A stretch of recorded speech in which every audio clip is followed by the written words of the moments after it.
Hello, everyone. This is going to be 4.2, the Constitutional Convention. Let's make a new constitution. And so we are going to start with the primary source, again from Thomas Jefferson, who said the example of changing a constitution by assembling the wise men of the state instead of assembling armies will be worth as much to the world as the former examples we have to give them. The Constitution, too, which was the result of our deliberation, is unquestionably the wisest ever yet presented to men. He believed that we were doing the right thing by changing our Constitution through talking, not fighting. So, our objectives: we are going to understand the reasons leaders called the Constitutional Convention.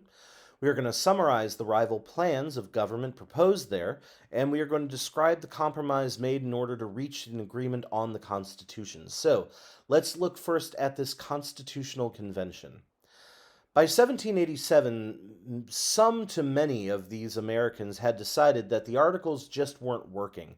They may need some kind of an update, maybe not a full, revamping, but at least a change. The articles basically were so weak that the federal government couldn't function. They couldn't tax, they couldn't raise an army, they could barely deal with other countries. And so in 1787, every single state in the United States, except for one, sent delegates to Philadelphia with the intention of revamping, fixing up the articles, tuning them up a little bit. Rhode Island, of course, was the one that didn't send anybody. They were stubborn to the end. In fact, they didn't send anybody.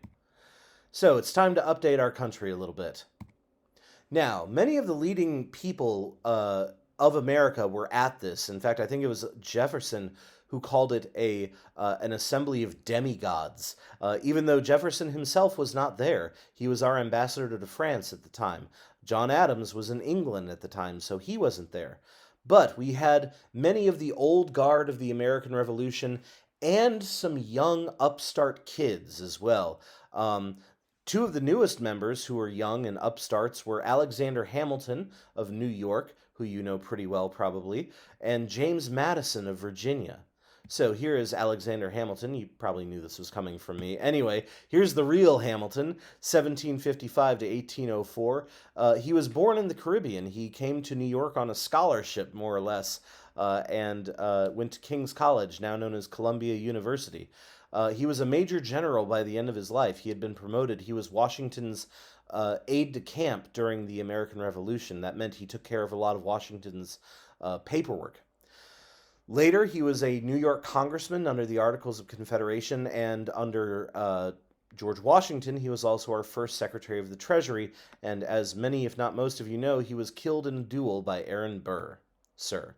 So, he once said, "Give all the power to the many, they will oppress the few. Give all the power to the few, they will oppress the many." So, better start looking for middle ground, I guess. And this is James Madison, 1751 to 1836, born in Virginia. He was a lawyer. He was a delegate to the Constitutional Convention. Later on, he became a U.S. congressman. He became Secretary of the State under Thomas Jefferson, and he later became President of the United States. Now, he was not the official secretary during the Constitutional Convention, but he acted like he was. He took copious notes. He took very detailed notes as well, and due to his work on this, he became known as the father of the Constitution. Now, the delegates did have some similarities at this Constitutional Convention.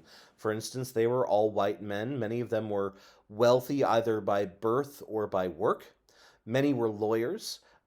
Many of them had either fought or served in the Continental Congress, so a lot of these guys were veterans of the Revolution in one way or another.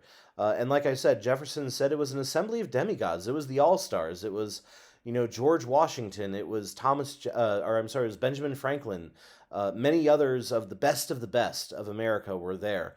And to the surprise of no one, because this Constitutional Convention would not work unless somebody was at the top who everybody trusted the dignity of. And so George Washington was the natural choice to be the leader of this Constitutional Convention.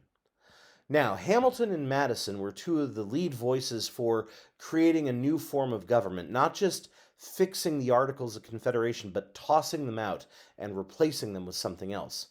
Now, Hamilton had very unique ideas with what it should look like. In fact, he said that we should have a president with a lifelong term.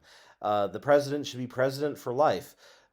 Nobody else seconded him on this idea. Everyone else is like, that's not really what we're looking for right now. Uh, he believed that America should balance the upper class aristocracy with lower class republicanism, and he wanted a very strong centralized government. Madison had a few other different ideas. He definitely wanted a stronger central government, but not as strong as compared to Hamilton.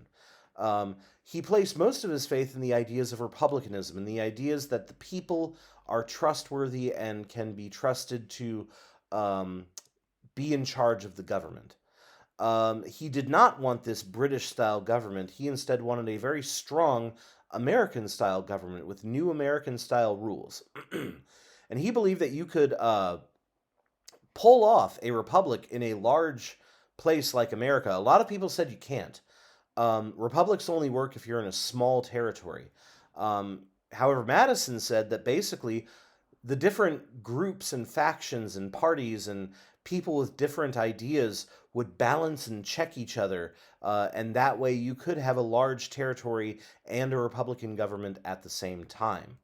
So let's look at the constitutional compromise that created the American government. The delegates at this constitutional convention had to decide what this new constitution would look like, and this meant that both sides had to give a little bit. So, the first plan that was put forward was called the Virginia Plan, put forward by a Virginian named Edmund Randolph. And it said we should have three branches in our new government: the legislative branch to make the laws, the executive to enforce the laws, and the judicial branch in order to decide upon the constitutionality of laws, interpret the laws. He also called for a two-house legislature, a bicameral legislature with a House and a Senate. However, this is what's different. In his plan, the both houses would be chosen based on populations. So the bigger the state, the more seats you had in both. And so this was the plan of Edmund Randolph, called the Virginia Plan. It was good for big states with a big population. However, the plan also said, okay, we're going to have a strong president. However, you only got to be president once. Of course, that is not what ended up being true. The president would have command of the armed forces, the president would appoint the judges, and the Senate would approve them in order to keep the president's power in check. People who didn't like this plan more or less said that you're giving way too much power to the president, who could easily become a king. That's what Patrick Henry said, for instance. He said, the Constitution is not an instrument for the government to restrain the people. It is an instrument for the people to restrain the government, lest it come to dominate our lives and our interests. Now, in counterpoint to this, a small state, New Jersey, led by William Paterson of New Jersey, put together another plan. In this one, we would not have two houses, we would have one. And in this one house, every single state would have one vote. So all states are going to be equal across the board, no matter what the size. And he didn't want a president, he wanted a committee to run things. And he wanted the national government to stay weaker. He was basically looking to update the Articles of Confederation, but keep the basic structure of the Articles. So this is good for small states who want to be able to keep up with the big states like New Jersey. So here are the two plans. Again, I would pause this real quick and take a look at each of them and say how they oppose each other, and also say how they wanted to stay similar. Eventually, both the big states and the small states were asking for their plan to move forward, and it looked like this whole thing might not work. So instead, they called for a group to kind of get together and figure out a compromise, and it was led by a guy named Roger Sherman from Connecticut, who is a very important guy you've probably never heard of, and he put together the Great Compromise. And in this, the Senate would have 2 senators per state, so there would be a part of our government where all the states were equal, and in the House of Representatives, representation would be based on population, and this is what it is today. So here's the Great Compromise. There's the Virginia Plan, there's the New Jersey Plan, and in the Great Compromise, Roger Sherman created this sort of half of one, half of the other thing. By the way, here's Roger Sherman. Again, probably the most important guy you've never heard of. He was alive from 1721 to 1793, born in Connecticut, where he was a shoemaker, a cobbler, before becoming a judge and a politician later on. Later on, he became a congressman and senator for the United States government. He was part of the committee that wrote the Declaration of Independence, and he has his name on all the founding documents of our country: the Declaration of Independence, the Articles of Confederation, and the Constitution of the United States. This makes him a standout. Now, to make sure that this great compromise was accepted, Madison decided that he was going to give up some of the national power that he wanted. So, for instance, Madison wanted to make it so that the national government could override any laws that the state government made. He had to give that up. The states, however, had to give up some of their stuff, like they had to give up the right to print their own money.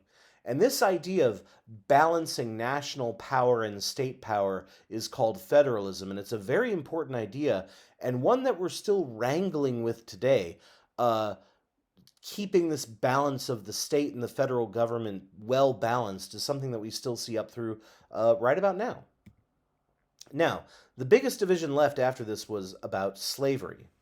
The North had many more people than the South, especially if you're not going to count enslaved people as people.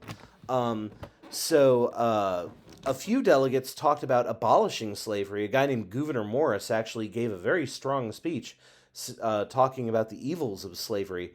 But in the end, there was another compromise, another deal to be made, more or less in order to keep the South from walking out of the Constitutional Convention. So, in order to keep the South part of this country, the Constitution had to protect slavery as an institution. First of all, Congress said that they wouldn't be able to outlaw slave trading for another 20 years.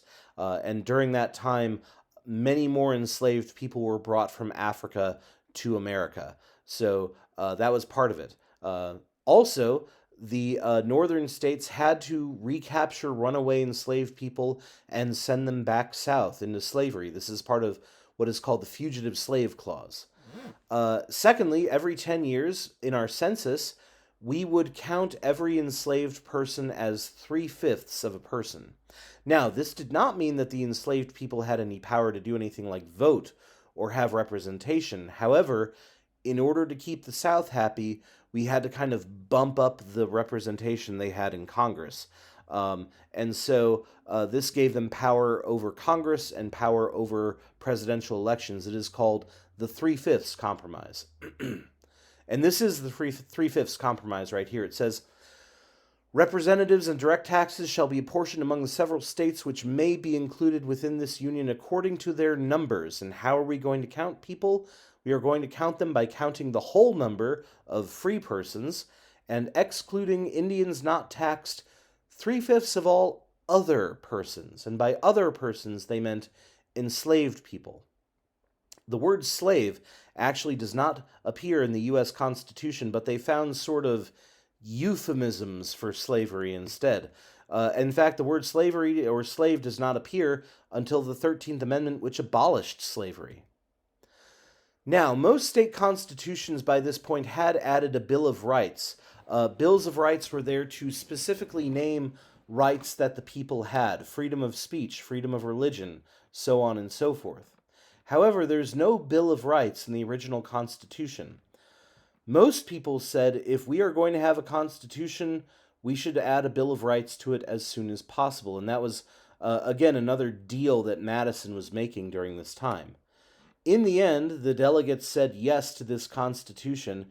However, now it had to be approved by the states.